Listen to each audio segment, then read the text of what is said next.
au chapitre 7 au chapitre 7, de l'Évangile de Luc. Et nous lisons à partir du verset 36. Un pharisien invita Jésus à prendre un repas avec lui.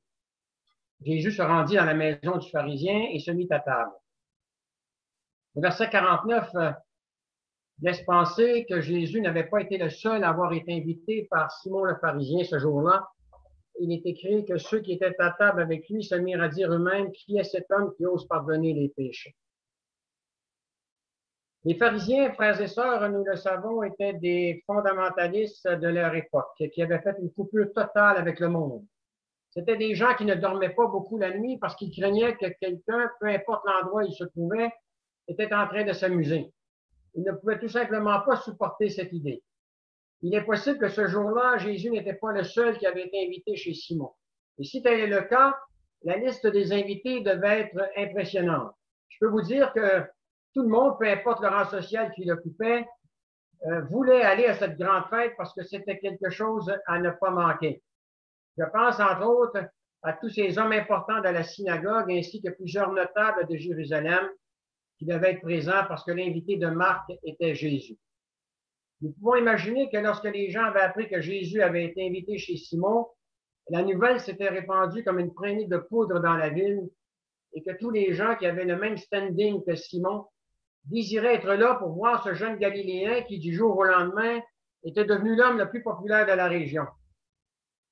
Bien aimé, tout le monde voulait rencontrer cet homme qui attirait non seulement les foules partout où il allait, mais lorsqu'il parlait, les gens restaient assis à ses pieds pendant des heures pour l'écouter parler, parce que, disait-on, jamais personne dans le passé n'avait parlé comme cet homme.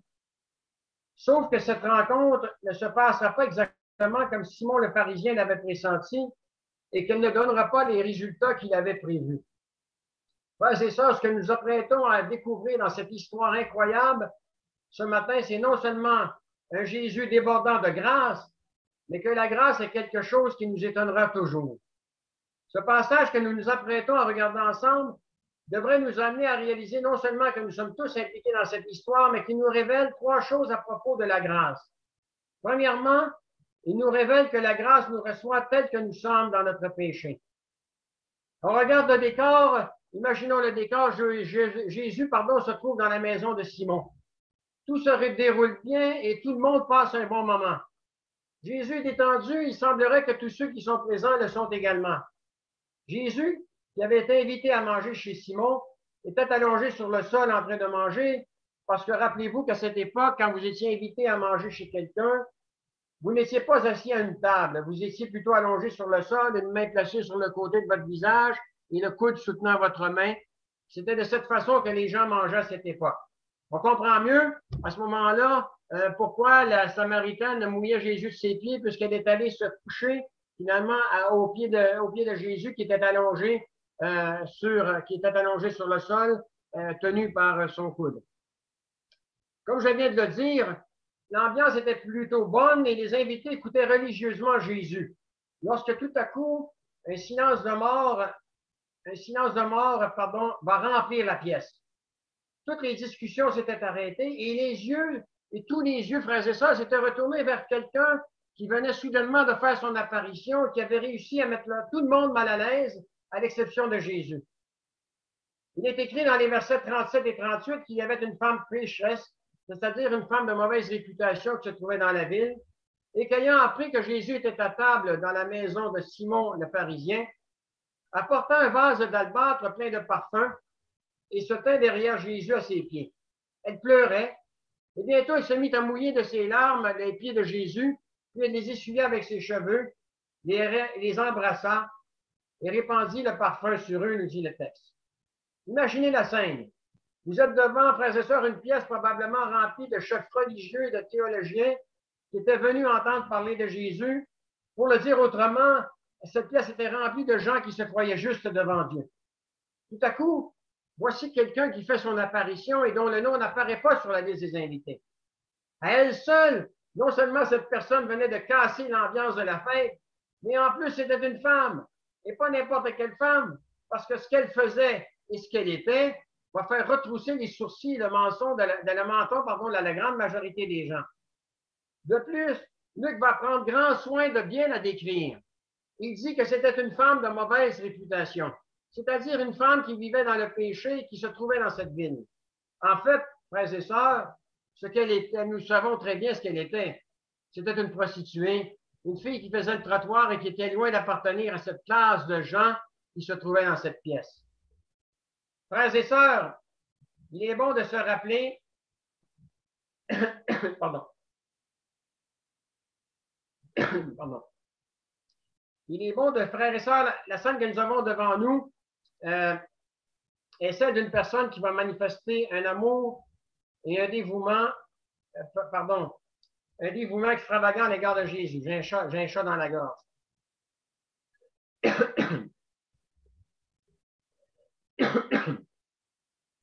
Frères et sœurs, il est bon de se rappeler qu'à cette époque, vous étiez un percepteur d'impôts, un berger ou une prostituée. Vous étiez considérés comme étant les moins que rien. Et cette femme faisait donc partie de cette catégorie de gens qui, socialement, moralement, éthiquement et spirituellement parlant, étaient considérés comme n'ayant aucune valeur. Et au niveau personnel, elle avait atteint le fond du baril. Ce jour-là, en entrant chez Simon le pharisien, eh bien, elle venait d'entrer dans la fosse aux lions. Elle se retrouvait au milieu de gens qui, pour qui elle ne représentait qu'un morceau de viande prête à être dévorée vivante. Mais voilà, frères et sœurs, ce jour-là, elle avait décidé de s'approcher de Jésus et rien ni personne ne pourrait l'en empêcher. Elle s'était dit, j'ai entendu dire que Jésus serait dans cette maison aujourd'hui. Eh bien, peu importe ce que les gens penseront de moi, je vais entrer dans cette maison pour voir Jésus. Frères et sœurs, personne n'avait à lui dire ce qu'elle était. Elle savait qui elle était et elle savait ce qu'elle était parce qu'elle savait très bien. Elle savait très bien quel genre de vie elle menait. Mais voilà, si elle savait qui elle était, elle savait aussi qui était Jésus et le fait de se retrouver en présence de cet homme aurait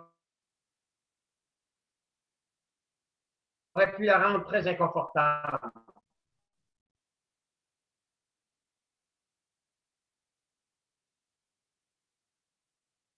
Il est fort probable que quelques jours auparavant, cette femme avait déjà vu ou entendu parler de Jésus,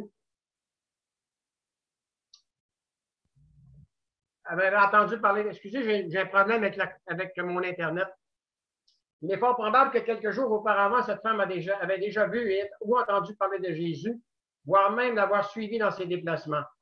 Et ce qu'il avait dit, et la façon dont il l'avait dit, l'avait probablement sûrement interpellé au point de remettre en question non seulement sa façon de penser et sa façon de vivre, mais d'accepter d'être lapidé.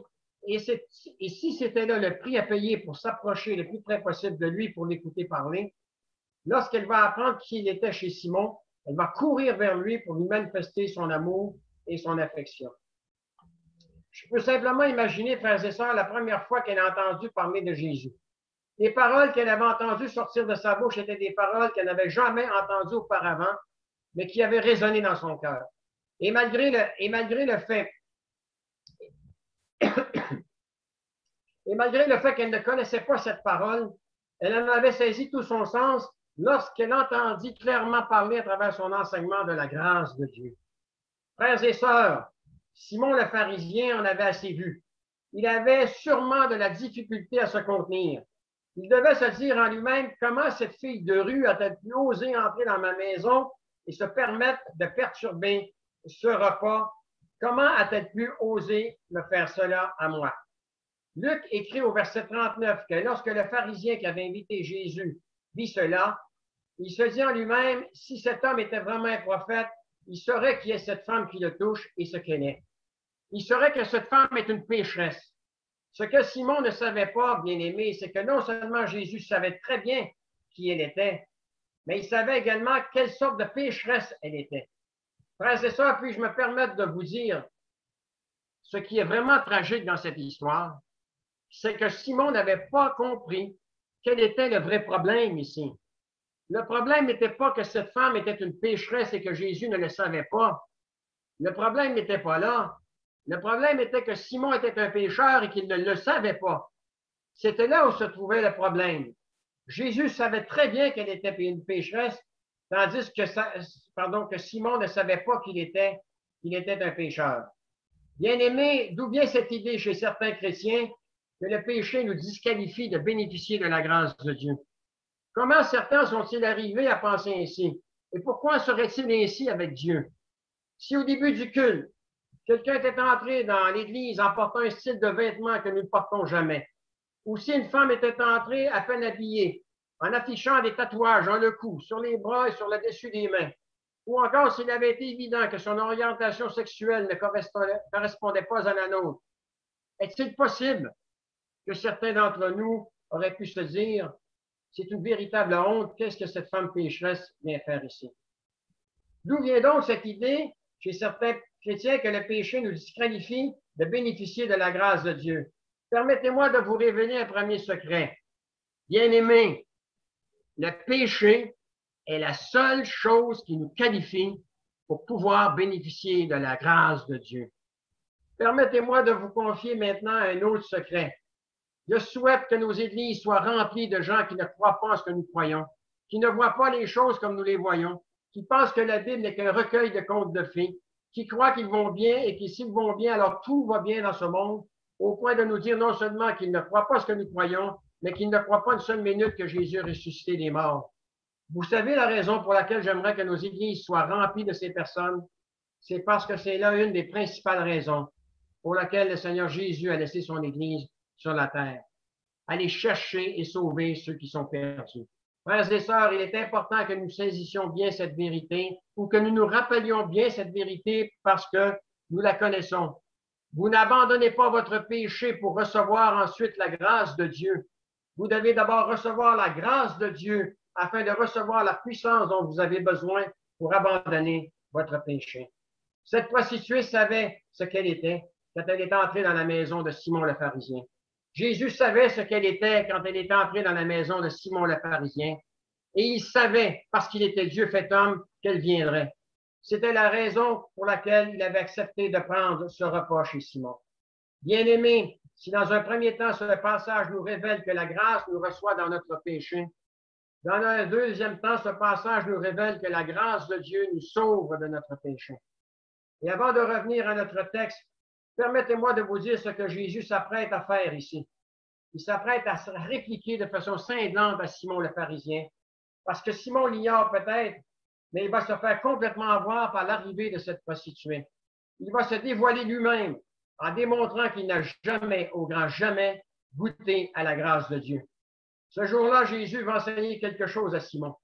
Il sait que Simon est tellement sûr de lui qu'il est juste aux yeux de la loi, et Jésus, étant lui-même la vérité, va juste se contenter de lui révéler une simple vérité. Simon, la religion ne sauve personne. Remarquez maintenant de quelle manière Jésus va s'y prendre pour expliquer la différence qui existe entre Simon le pharisien et cette prostituée. Il va se tourner vers la femme tout en s'adressant à Simon. Il est écrit au verset 44, puis se tournant vers la femme, il dit à Simon, vois-tu cette femme? Simon va répondre, oui, je la vois.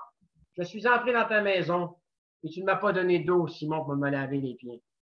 Mais elle les a mouillés de ses larmes. Et elle les a essuyés avec ses cheveux.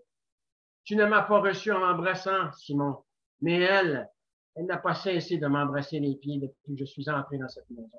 Simon, tu n'as pas répandu d'huile sur ma tête, mais elle, Simon, cette prostituée, elle a répandu du parfum sur mes pieds. Bien-aimé, vous savez ce que Jésus vient de faire? Comme un bon boxeur, il vient juste envoyer Simon au plancher. Il nous est difficile de comprendre ce qui se passe ici, mais si vous vous reportez à la tradition culturelle qui existait à l'époque de Jésus et qui est d'ailleurs toujours la même aujourd'hui au Moyen-Orient, l'hospitalité était quelque chose de sacré.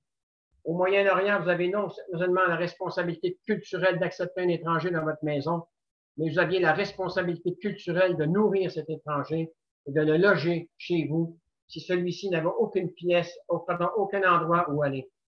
Tous ceux qui étaient présents dans cette pièce connaissaient cette règle sacrée et ils avaient très bien compris le point soulevé par Jésus. Il devait y avoir, frères et sœurs, une énorme tension dans la pièce, non seulement à cause de ce qui venait de se passer, mais aussi à cause de ce qui ne s'était pas encore passé. Permettez-moi de revenir quelque peu en arrière. Jésus s'était présenté chez Simon. Simon l'avait invité à entrer chez lui.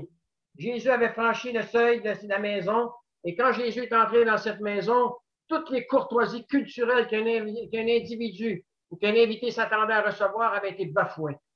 Par exemple, lorsque vous invitiez quelqu'un chez vous, le message d'accueil habituel, c'était de lui donner un baiser sur une joue, voire même sur les deux joues. Si vous ne l'adressiez pas, eh bien, pas sur une joue ou sur les deux joues, et que vous ne lui laviez pas les pieds, ce que vous étiez en train de lui dire en réalité, c'est qu'il n'était pas nécessairement le bienvenu chez vous et que vous vous étiez senti obligé de le recevoir.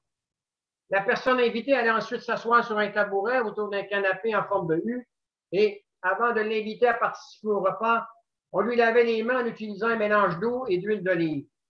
Maintenant, si vous vouliez vraiment honorer votre invité, vous lui laviez vous-même les pieds et les mains. Et si vous pensez que vous étiez une personne trop importante pour faire cela, par exemple, comme Simon le pharisien, vous faisiez venir un de vos serviteurs pour lui demander d'effectuer cette tâche à votre place. Cette tâche devait toujours être accomplie avant de manger, parce que si vous ne le faisiez pas, votre invité mangeait en ayant les mains impures et il était alors considéré comme étant lui-même impur. En ce qui concerne Jésus, non seulement personne ne s'était proposé pour lui laver les mains et les pieds, mes frères et sœurs, personne ne lui avait donné le baiser de bienvenue. De plus, Simon n'avait même pas montré à Jésus un seul signe, qu'il était le bienvenu dans sa maison. En agissant ainsi, Simon montrait qu'il avait autant de mépris pour Jésus qu'il en avait pour la prostituée. Plutôt que d'honorer Jésus comme son invité avec les courtoisies habituelles, il l'avait traité avec mépris. Frères et sœurs, Simon était religieux. Il aimait pratiquer sa religion, construite sur des œuvres, mais il ne ressentait aucun amour pour Jésus.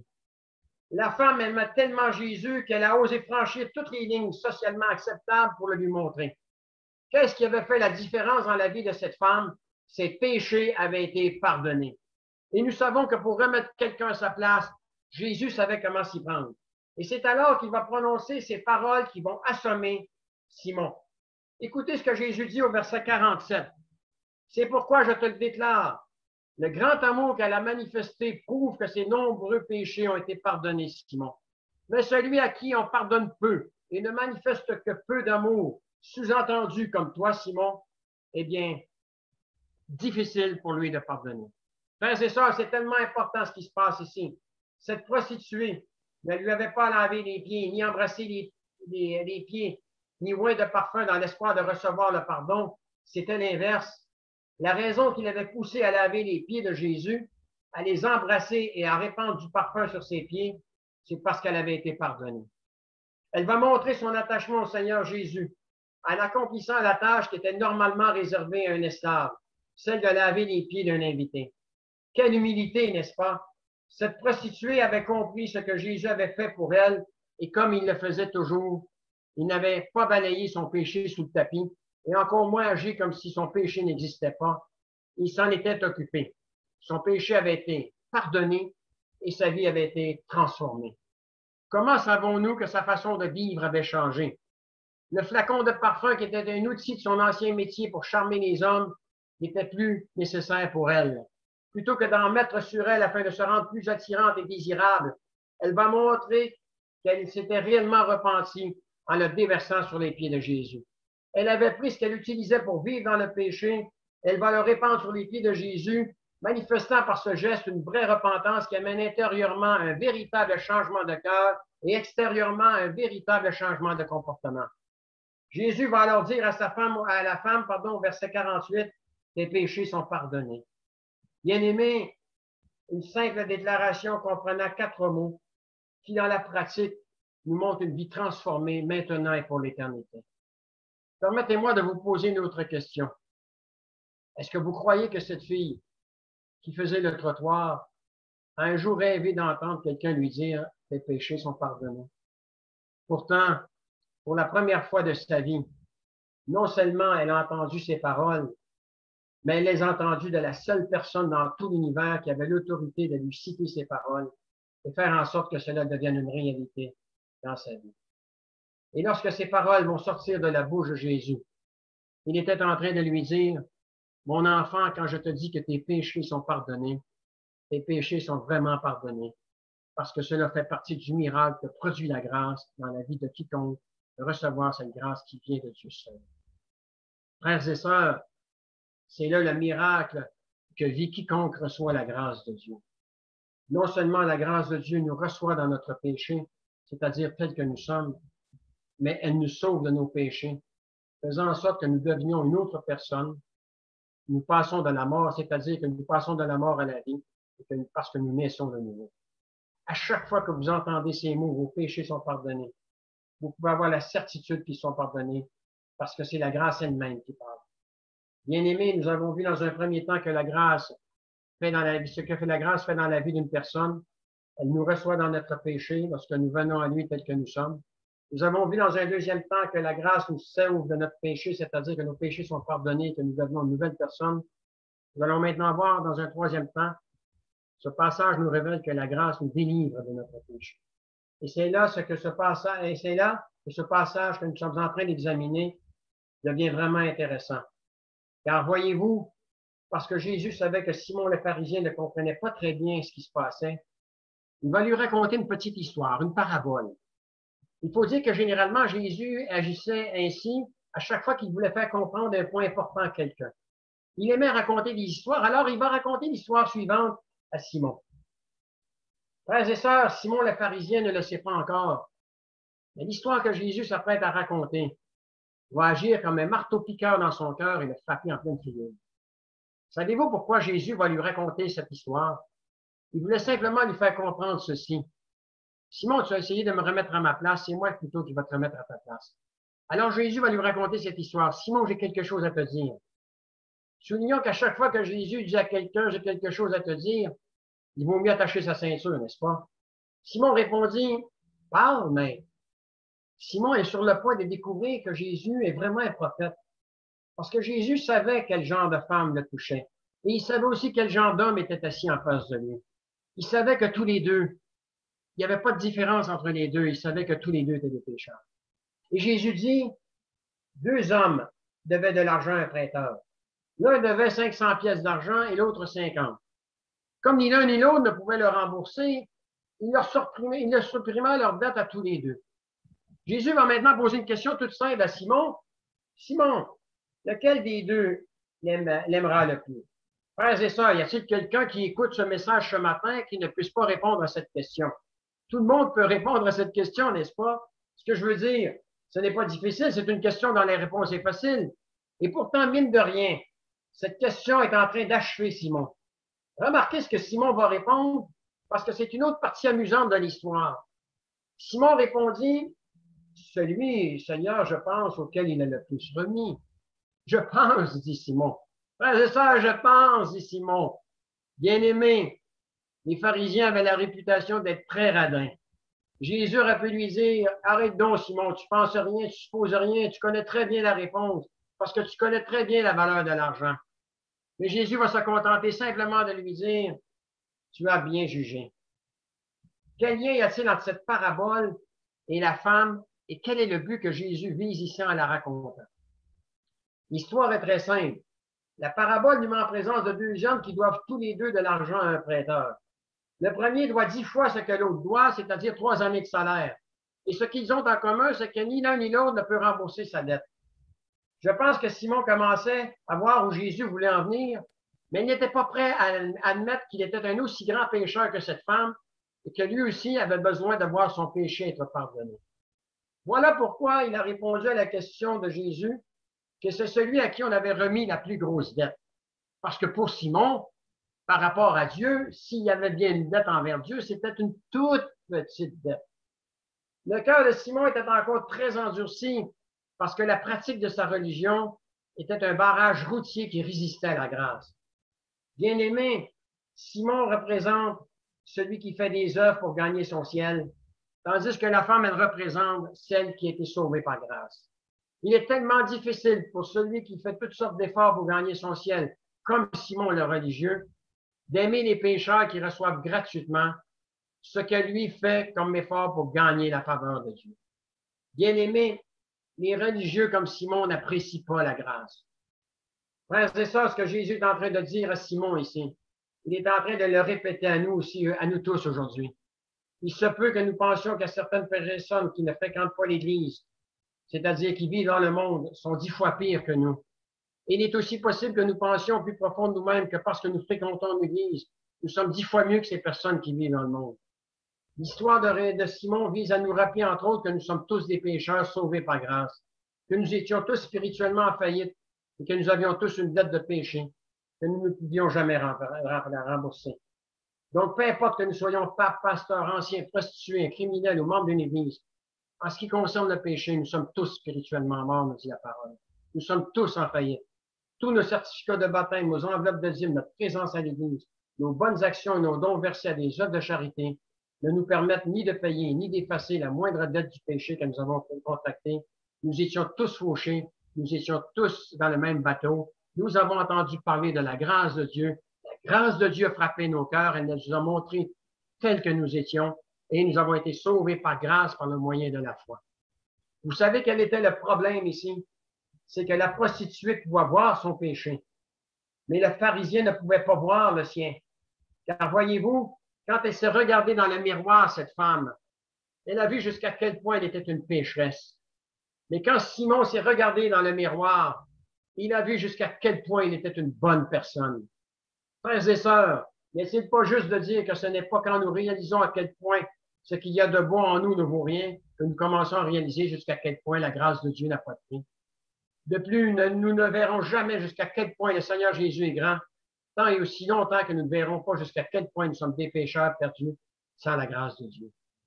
Vous êtes peut-être en train de vous dire, c'est bien, mais quelle est maintenant la prochaine étape? À la lumière de ce que nous venons de dire, comment puis-je appliquer cela dans ma vie? Comment cela peut-il faire une différence dans ma vie à partir d'aujourd'hui au niveau pratique? J'espère que ce que je vais vous dire ce matin va vous encourager, parce qu'un des derniers enseignements que Jésus veut nous transmettre ici, c'est celui de nous amener à prendre un temps pour observer le monde, comme si nos yeux étaient remplis de grâce, comme si les yeux de Jésus s'étaient greffés à nos propres yeux. Vous êtes peut-être en train de vous dire, d'accord, mais que va-t-il se passer si je fais cela? Eh bien, si vous dites d'accord, eh bien, vous allez commencer à voir le monde entier avec des yeux remplis de grâce, c'est-à-dire avec les yeux de Jésus. Qu'est-ce qui sera différent? Voici ce qui va être différent. Et je peux vous garantir que c'est ce qui va survenir dans notre vie, dans la mienne et dans la vôtre. Lorsque vous commencez à regarder le monde avec des yeux pleins de grâce, il y a 3 choses que vous allez commencer à voir, bien-aimés, comme vous ne les avez jamais peut-être vues auparavant. Vous verrez tel que vous êtes réellement, c'est-à-dire comme tout le monde, un être humain ayant besoin continuellement de bénéficier de la grâce de Dieu. Deuxièmement, vous verrez les autres tels qu'ils sont vraiment. Vous verrez qu'ils ne sont pas pires que vous et qu'ils ne sont pas mieux que vous. Ils sont comme vous, c'est-à-dire des gens qui ont besoin de grâce et des gens que Dieu veut que tous parviennent à la repentance et au salut. Vous verrez troisièmement Jésus tel qu'il est vraiment, un Dieu sauveur toujours plein de grâce dont nous avons tellement besoin et qui ne refuse jamais son pardon à quiconque s'approche de lui. Écoutons maintenant comment cette histoire se termine. Ceux qui étaient à table avec lui se mirent à dire en eux-mêmes, qui est cet homme qui ose même pardonner les péchés? Jésus savait ce qu'il pensait. Il ne va même pas prendre la peine de leur répondre et encore moins rigoler avec eux. Il va simplement dire à la femme, ta foi t'a sauvé, va en paix. J'ai presque terminé et j'espère offenser personne dans ce que je vais dire maintenant. Bien-aimés, ce que Jésus nous enseigne aujourd'hui, c'est ceci. Que nous soyons quelqu'un qui respecte la loi, quelqu'un qui désobéit à la loi, nous avons tous les deux besoin de la grâce de Dieu.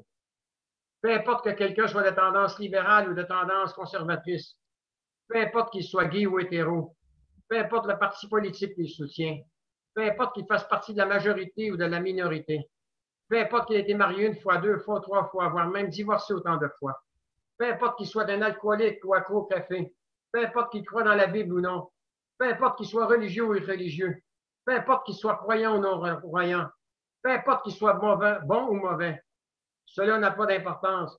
Nous avons tous, sans exception, besoin de la grâce de Dieu. J'aimerais terminer en vous faisant remarquer, que le texte,